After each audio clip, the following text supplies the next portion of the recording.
Pembahasan di pagi hari ini kita akan membahas sebuah kisah yang cukup menarik. Ulama menyebutnya kisah Ashabul Qaryah yang terdapat dalam surah Yasin. Kisah ini banyak pelajaran dan syarat dengan ibrah, terutama bagi Anda seorang dai. Bagaimana setiap orang yang berdakwah itu akan mendapatkan tantangan dan rintangan sehingga perlu adanya kesabaran. Ma'asyiral muslimin yang dimuliakan Allah Subhanahu wa taala. Kisah ini dicantumkan dalam surah Yasin, tepatnya pada ayat ke-13 sampai kepada ayat 21. Baik, kita akan mulai kisah ini. Berawal dari Nabi SAW diperintahkan Allah Subhanahu wa taala dalam surah Yasin, wadrib lahum mathalan ashabal qaryati id ja'ahal mursalun. Dan buatlah sesuatu perumpamaan bagi mereka. Maksudnya mereka di sini orang-orang musyrik Arab, yaitu sebuah penduduk sebuah negeri ketika diutus kepada mereka utusan-utusan. Kisah Ashabul Qaryah ini,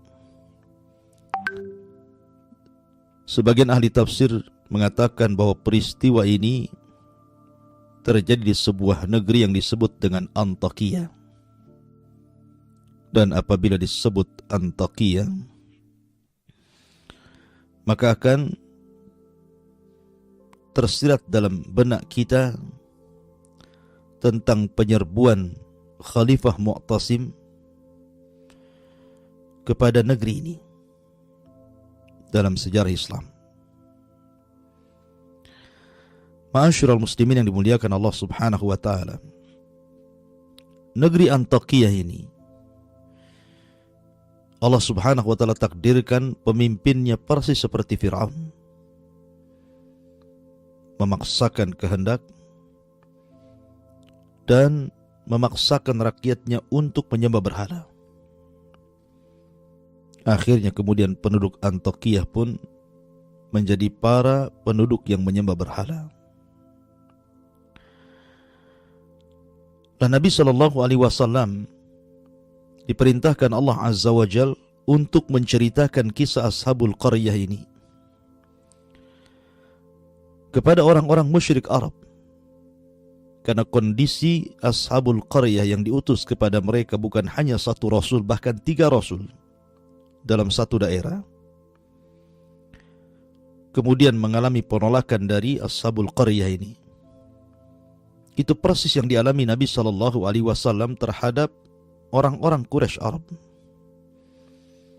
Ketika di permulaan dakwah Rasul, banyak ditentang dakwahnya.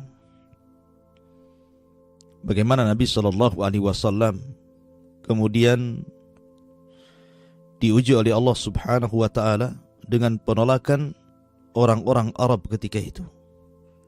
Nabi SAW dikatakan gila, Nabi SAW dikatakan penyihir, dikatakan pemecah belah, bahkan tidak segan-segan terkadang Nabi SAW diancam, bahkan ada upaya pembunuhan. Begitulah dakwah para nabi dan rasul. Maka Allah Subhanahu wa taala berfirman, wadrib lahum mathalan ashabal qaryah. Dan buatlah sebuah perumpamaan bagi mereka, yaitu penduduk sebuah negeri, penduduk Antakya, di mana penduduknya para penyembah berhala. Id ja'ahal mursalun, ketika datang kepada mereka utusan-utusan Allah Subhanahu wa taala. Ada yang mengatakan bahwa utusan-utusan ini adalah hawariyun Isa bin Maryam. Jadi Isa ibn Maryam ketika itu mengutus 3 hawariyun agar berdakwah di negeri Antakya ini. Awalnya Nabi Musa alaihi salatu wassalam hanya mengutus 2 orang yang kemudian diperkuat dengan 3 orang. Dan nama-nama dari 3 utusan ini, sebagian para ulama tafsir ada yang mengatakan namanya adalah disebutkan di dalam kitab Ibnu Katsir Al-Bidayah wa Nihayah, di mana Rasul yang pertama namanya Sam'un, kemudian yang kedua namanya Yuhana. Ada juga yang mengatakan namanya Sadiq, dan yang kedua namanya Soduk, dan juga yang mengatakan namanya Sam'an, dan yang kedua namanya Yahya. Itulah permulaan Allah subhanahu wa ta'ala mengutus 2 utusan ini. Makanya Allah mengatakan id arsalna ilaihimus naini fakadzabuhuma, yaitu ketika kami mengutus kepada mereka 2 utusan, tetapi penduduk Antakya justru malah mendustakan 2 utusan ini. Kemudian Allah katakan fa'ajazna bitsalitsin, maka karena 2 tidak cukup, masih didustakan oleh penduduk Antakya, maka diutuslah 1 utusan lagi, seorang Rasul. Diutus kepada mereka 3 nabi sekaligus. Subhanallah. Harusnya ketika dalam sebuah tempat itu semakin banyak nabi yang diutus, tentu penerimaan dakwah harus semakin mudah. Karena 1 orang yang berdakwah tentu akan berbeda dengan 2 atau 3 orang yang berdakwah. Tetapi Allah subhanahu wa ta'ala sudah tutup hati-hati orang Antakya ini, sehingga mereka justru menolak dakwah 3 utusan ini. Lihat bagaimana penolakannya. Pertama dimulai dengan takdzib. Mereka mendustakan 3 utusan yang Allah utus kepada mereka. Faqalu, ketika para utusan itu mengatakan inna ilaikum mursalun, sesungguhnya kami diutus oleh Allah subhanahu wa ta'ala untuk berdakwah kepada kalian. Lihat jawabannya. Qalu ma antum illa basyarun mithluna wa ma anzala rahmanu min syai'in in antum illa takdzibun. Mereka mengatakan, penduduk negeri itu mengatakan, kamu ini hanyalah manusia seperti kami, dan Allah yang maha pengasih tidak menurunkan sesuatu apapun. Sesungguhnya kalian hanya para pendusta saja. Ini awal penentangan Ashabul Qaryah, menentang para nabi dan rasul yang datang kepada mereka dengan cara takdzib, mendustakan mereka. Dan itulah budaya musuh-musuh para nabi dan rasul. Pertama takdzib, mendustakan. Persis seperti orang-orang kafir Quraisy. Mereka mendustakan risalah Nabi SAW, menentangnya, bahkan berusaha untuk memadamkannya. Ma'asyiral muslimin yang dimuliakan Allah subhanahu wa ta'ala, dan tidak aneh, siapapun yang mendakwahkan dakwah Rasul hatta sampai hari ini, menyampaikan tauhid, pasti akan ada orang-orang yang mendustakan dakwah tauhid. Karena itu sunnatul dakwah pernah dialami para nabi dan rasul, seperti kisah dalam Ashabul Qaryah ini. Diutus kepada sebuah negeri Antakya sekaligus 3 nabi, 3 utusan Allah subhanahu wa ta'ala. Ada yang mengatakan 3 hawariyun yang diutus Isa bin Maryam. Ma'asyiral muslimin yang dimuliakan Allah Subhanahu wa taala. Lihat bagaimana jawaban para rasul. Dengan bijaknya mereka mengatakan, qalu rabbuna ya'lamu inna ilaikum lamursalun wa ma 'alaina illal balagul mubin. Maka para rasul itu menjawab, Tuhan kami mengetahui sesungguhnya kami adalah utusan-utusan Allah kepada kalian, dan kewajiban kami hanyalah menyampaikan perintah Allah dengan jelas. Seolah-olah para rasul mengatakan, kalian mau beriman atau tidak dengan kami, itu urusan kalian. Tetapi kami datang diutus oleh Allah Subhanahu wa taala untuk mendakwahkan kalian. Ma'asyiral muslimin yang dimuliakan Allah Azza wa Jalla, maka mulailah 3 utusan Allah Azza wa Jalla ini menyeru manusia ke dalam tauhid, memberantas kesyirikan, mengatakan kepada mereka bahwa berhala-berhala itu tidak mendatangkan manfaat dan tidak mencegah madarat. Kembali kepada tauhid.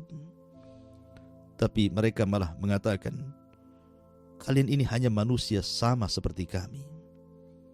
Seolah-olah mereka mengatakan, kalau memang Allah Subhanahu wa taala mau, kenapa Allah tidak mengutus malaikat kepada kami? Kenapa mesti kalian yang diutus? Subhanallah. Padahal Allah Subhanahu wa taala mengatakan, "Lau ja'alnahu malakan la ja'alnahu rajulan." Sekiranya Allah Subhanahu wa taala mengutus seorang malaikat sekalipun untuk menjadi seorang rasul, tetap malaikat itu tidak mungkin dalam bentuk aslinya. Maka Allah katakan, seandainya kami jadikan rasul itu malaikat, la ja'alnahu rajulan, tentu kami juga akan membentuk dia seorang laki-laki, seorang manusia. Tidak mungkin malaikat dalam bentuk asli berdakwah. Seperti Jibril yang memiliki 600 sayap, kemudian muncul di tengah-tengah manusia, mendakwai manusia, bukan diterima, malah ketakutan orang. Artinya bahwa ketika Allah Subhanahu wa taala mengutus seorang nabi, seorang rasul dari kalangan manusia itu supaya mudah ditiru. Kalau seandainya rasul kita, nabi kita adalah malaikat, bagaimana cara menirunya? Malaikat itu tidak makan, malaikat itu tidak minum, malaikat tidak menikah, malaikat tidak punya keturunan. Dan banyak sekali perbedaan kita dengan malaikat. Sehingga kalau seandainya rasul kita malaikat, macam mana kita akan meniru cara makannya, cara minumnya, cara nikahnya, cara mendidik anaknya, sementara mereka tidak memiliki itu semua.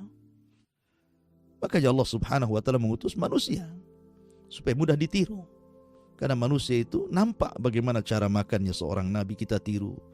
Bagaimana cara minumnya seorang nabi, bagaimana cara ibadahnya, dan begitu seterusnya.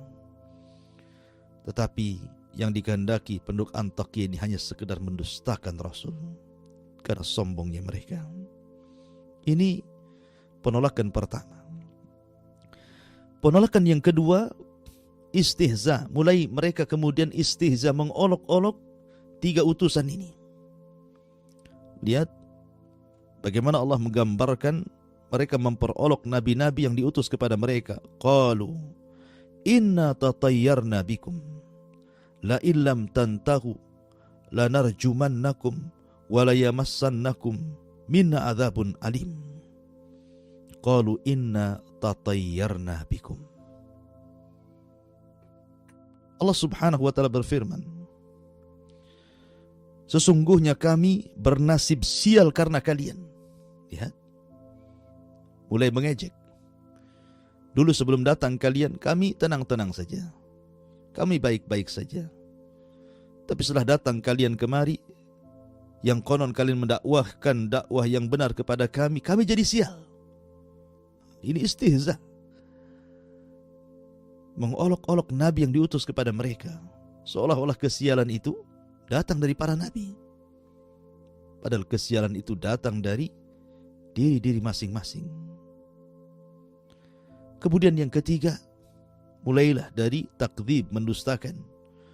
Kemudian mengolok-olok, sekarang tahdid, mulai mengancam. Apa ancamannya? La illam tantahu lanarjumannakum wa la yamassannakum minna adzabun alim. Sungguh jika kalian tidak berhenti berdakwah, menyeru kami, niscaya kami akan rajam kamu dan kami pasti akan merasakan siksa yang sangat pedih dari kami. Mulai diancam. Begitulah tabiat musuh-musuh para nabi dan rasul, musuh-musuh kebatilan, musuh-musuh ketika mereka menentang dakwah yang benar. Maka motifnya kurang lebih dengan apa yang terjadi kepada kisah Ashabul Qaryah ini. Berawal mendustakan, yang kedua istihza, mengolok-olok, yang ketiga mengancam. Dan itu pula yang dilakukan orang-orang Quraisy kepada Nabi SAW. Pertama mendustakan. Apa tidak ada orang lain kecuali engkau wahai Muhammad? Yang kedua mengolok-olok dengan dikatakan gila, tukang sihir, pemecah belah, tukang tenun dan begitu seterusnya. Akhirnya tahdid, mengancam untuk membunuh Nabi SAW, dan itu menjadi sebuah kenyataan. Ketika hijrah, Rasul hampir mengalami pembunuhan kalau bukan karena Allah Subhanahu wa taala menyelamatkannya. Ma'asyiral muslimin yang dimuliakan Allah Azza wa Jalla. Maka Allah katakan, qalu ta'irukum ma'akum a in dzukirtum bal antum qaumum musrifun. Utusan-utusan itu berkata, kemalangan itu atau kesialan itu datang dari kalian sendiri. Apakah karena kamu diberi peringatan sebelumnya kamu adalah kaum yang melampaui batas? Tidak ada urusan kesialan dengan kedatangan kami, dengan kesialan kalian. Ma'asyiral muslimin yang dimuliakan Allah Subhanahu wa taala. Maka Allah Subhanahu wa taala katakan, wa jaa min aqsal madinati rajulun yas'a qala ya qaumi ittabi'ul mursalin. Ketika permusuhan para nabi dan rasul dengan kaum Antiokhia ini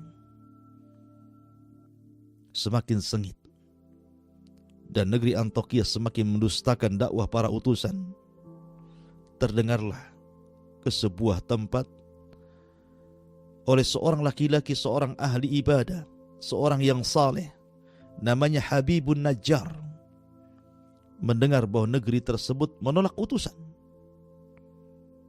Maka Habibun Najjar, seorang laki-laki yang sedang sakit judam ketika itu, tapi dia ahli ibadah, dia orang soleh, maka dia ingin memperingatkan penduduk Antiokhia ini agar menerima dakwah para nabi dan rasul itu. Maka berangkatlah Habibun Najjar, sehingga Allah Subhanahu wa taala katakan, wa jaa min aqsal madinati rajulun yas'a qala ya qaumi ittabi'ul mursalin. Dan datanglah dari ujung kota seorang laki-laki yang bernama Habibun Najjar, dengan bergegas dia pun berkata kepada penduduk Antiokhia, wahai kaumku, ikutilah utusan-utusan itu. Ikutilah utusan-utusan itu. Ittabi'u ma la yas'alukum ajra wa hum muhtadun. Ikutilah orang-orang yang tidak meminta imbalan kepadamu, dan mereka adalah orang-orang yang mendapatkan petunjuk. Wa ma liya la a'budu alladhi fatarani wa ilaihi turja'un a'attakidu min dunihi alihatan iyuridni ar-rahmanu bidurrin la tughni anni syafa'atuhum syai'a wa la yunkidhun inni idzan la fi dhalalim mubin inni amantu bi rabbikum fasma'un. Maka mulailah Habibun Najjar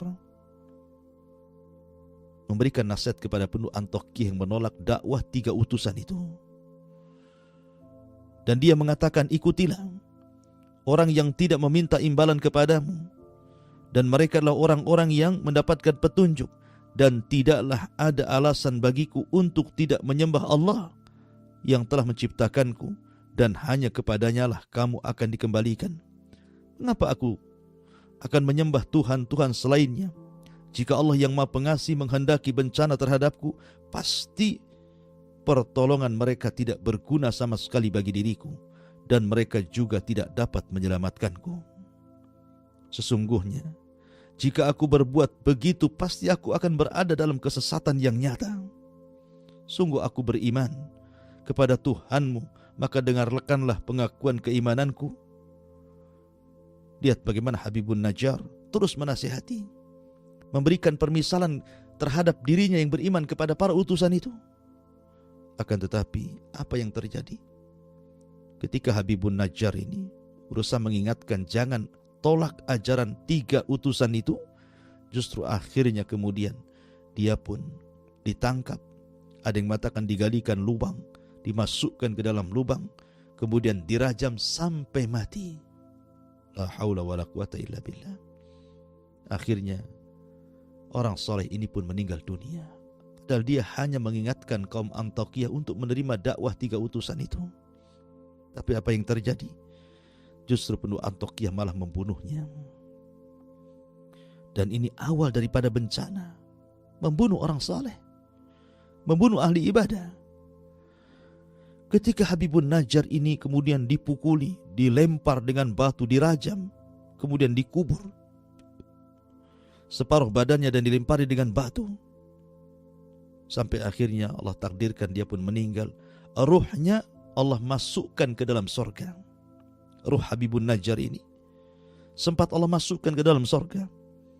Kemudian melihat-lihat keindahan sorga, melihat-lihat pohon-pohon sorga, istana-istana sorga, taman-taman sorga, dan semua nikmat yang ada di sorga. Maka Allah mengatakan dalam Al-Quranul Karim, qila dkhulil jannah qala ya laita qaumi ya'lamun bima ghafarari rabbi wa ja'alani minal mukramin. Maka ketika dikatakan kepada Habibun Najjar, masuklah kau ke sorga, maka dia pun ke sorga. Ketika itu dia berkata, alangkah baiknya seandainya kaumku mengetahuinya. Aku sudah di sorga sekarang. Coba kalau seandainya kaumku tahu bahwa ketika aku mati dan Allah masukkan aku ke sorga, tentu mereka tidak akan menolak utusan-utusan itu. Tapi mereka justru menentang nabi-nabinya. Maka Habibun Najjar kemudian mengatakan, alangkah baiknya sekiranya kaumku mengetahuinya, apa yang menyebabkan Tuhanku memberikan ampunan kepadaku dan menjadikan aku termasuk orang-orang yang telah dimuliakan. Subhanallah. Ma'asyiral muslimin, para pemirsa dan pendengar Kiswah TV yang dimuliakan Allah Subhanahu wa taala. Ketika penentangan kaum Antakiyah kepada 3 utusan ini semakin menguat, terlebih ketika kemudian mereka sudah membunuh orang saleh yang mengingatkan mereka agar jangan menolak 3 utusan itu, dan itu awal bencana bagi mereka, maka Allah Subhanahu wa taala murka kepada mereka. Allah katakan, wa ma anzalna ala qaumihi min ba'dihi min jundim minas sama wa ma kunna munzalin. Kemudian setelah dia meninggalkan kami, dan setelah dia meninggal, maksudnya Habibun Najjar meninggal, kami tidak menurunkan satu pasukan pun dari langit kepada kaumnya, dan kami tidak perlu menurunkannya. Biasanya Allah Subhanahu wa ta'ala kalau mengadab terkadang menurunkan, nampak adabnya seperti Ashabul Fil, diadab oleh Allah Subhanahu wa ta'ala dengan rombongan ababil, dan begitu seterusnya. Tapi Allah Subhanahu wa ta'ala tidak menurunkan tentara-tentaranya. Cukup 1 malaikat saja Allah turunkan kepada mereka, Jibril alaihi salatu wassalam. Tiba-tiba Jibril ini berteriak satu teriakan, in kanat illa sayhatan wahidatan fa idahum khamidun. Tidaklah Jibril itu kecuali hanya teriak satu teriakan saja, satu teriakan saja, tidak lebih. Tapi apa yang terjadi? Yang terjadi, Allah mengatakan faidahum khamidun. Tiba-tiba mereka semua berkelimpangan mati, tidak bernyawa. Tidak ada satupun yang selamat dari negeri Antakiyah itu. Lihat bagaimana akhir daripada para penentang para nabi dan rasul. Allah adab mereka. Ma'asyiral muslimin yang dimuliakan Allah Subhanahu wa taala. Maka dari sini hendaklah dijadikan pelajaran bagi kita untuk tidak menentang ajaran nabi-nabi kita, untuk tidak menolak ajaran nabi kita Muhammad sallallahu alaihi wasallam. Karena Allah Subhanahu wa taala berfirman, "Falyahdharil ladzina yukhalifuna an amrih an tusibahum fitnah wa yusibahum adzabun alim." Hendaklah takut orang-orang yang menyelisih perintah Rasulnya akan ditimpakan kepada mereka fitnah, atau boleh jadi akan ditimpakan kepada mereka adab yang sangat pedih. Begitulah nasib Ashabul Qaryah yang menolak 3 utusan, yang harusnya dengan banyaknya utusan mereka dimudahkan untuk menerima dakwah, tapi justru sebaliknya mereka malah menentang, menolak, sehingga Allah Subhanahu wa taala turunkan adab kepada mereka. Wallahu alam. Ini di antara kisah Ashabul Qaryah yang terdapat dalam surah Yasin. Saya kembalikan kepada moderator. Waliyatafaddal mashkura.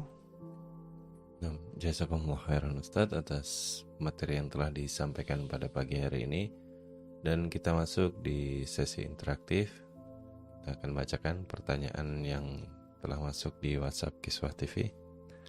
Assalamualaikum warahmatullahi wabarakatuh. Ustaz, siapa yang membaca surat Yasin pada satu malam, maka ketika ia bangun pagi hari diampuni dosanya. Dan siapa yang membaca surat Ad-Dukhan pada malam Jumat, ketika ia bangun pagi hari diampuni dosanya. Apakah hadis yang dikatakan tersebut sahih, Ustaz? Dan apakah memang ada fadilah khusus ketika kita membaca surat-surat khusus? Ya, alhamdulillah. Bicara tentang fadilah surah Yasin emang banyak. Akan tapi masalahnya, kebanyakan hadis-hadis tentang fadilah surah Yasin ini hampir semuanya lemah. Bahkan ada yang sampai derajatnya kepada maudhu palsu. Sehingga kita memperlakukan surah Yasin dengan surah-surah yang lainnya kurang lebih saja. Jadi keutamaan surah Yasin dengan surah-surah dalam Al-Quran ya kurang lebih. Siapa yang membaca surah Yasin satu hurufnya mendapatkan 10 kebaikan, maka sama dengan membaca surah-surah yang lainnya ketika membaca satu huruf mendapatkan 10 kebaikan. Tapi ada juga mungkin hadis Nabi SAW yang diperselisihkan seperti Iqra'u ala mautakum biyasin, bacalah kepada orang yang mati dengan surah Yasin. Sebenarnya melemahkan hadis ini. Tapi ada juga yang menganggap kemudian karena banyaknya jalan sehingga terangkat.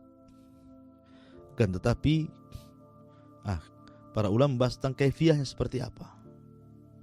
Apakah setelah meninggal dibacakan Yasin atau ketika ihtidhar, ketika seseorang itu sedang naza, sedang dicabut ruhnya, kemudian kita baca surah Yasin.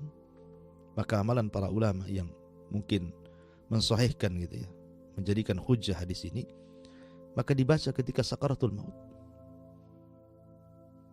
Faedahnya adalah supaya Allah mudahkan ruh itu keluar. Hanya untuk memudahkan, ya kan? Itu amalan yang dilakukan oleh para ulama tentang masalah hadis membaca Yasin kepada orang mati. Walaupun sekali lagi ulama yang lain mengatakan bahwa hadis ini lemah.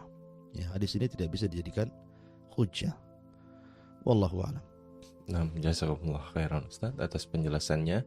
Dan pertanyaan selanjutnya, Assalamualaikum warahmatullahi wabarakatuh.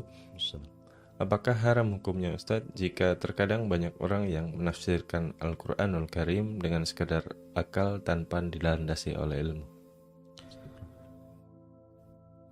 Alhamdulillah.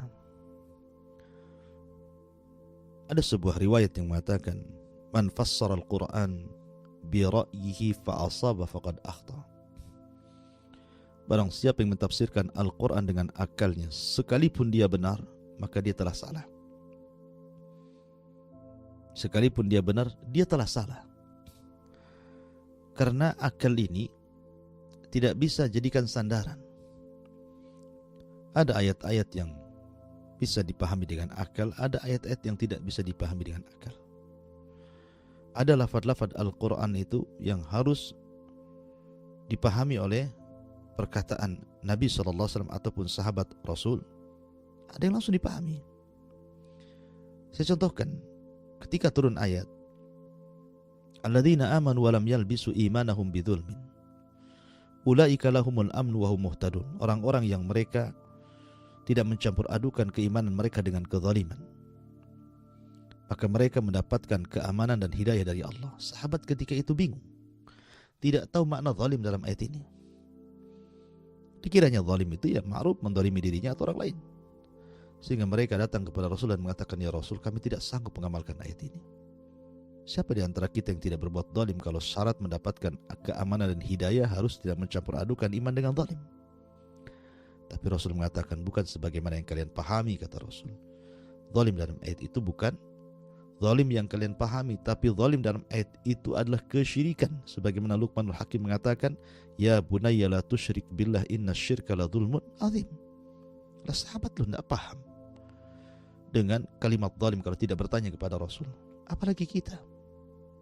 Maka pentingnya kita kalau mentafsirkan Al-Quran kembali kepada tafsir para ulama, karena mereka lebih paham tentang Al-Quran.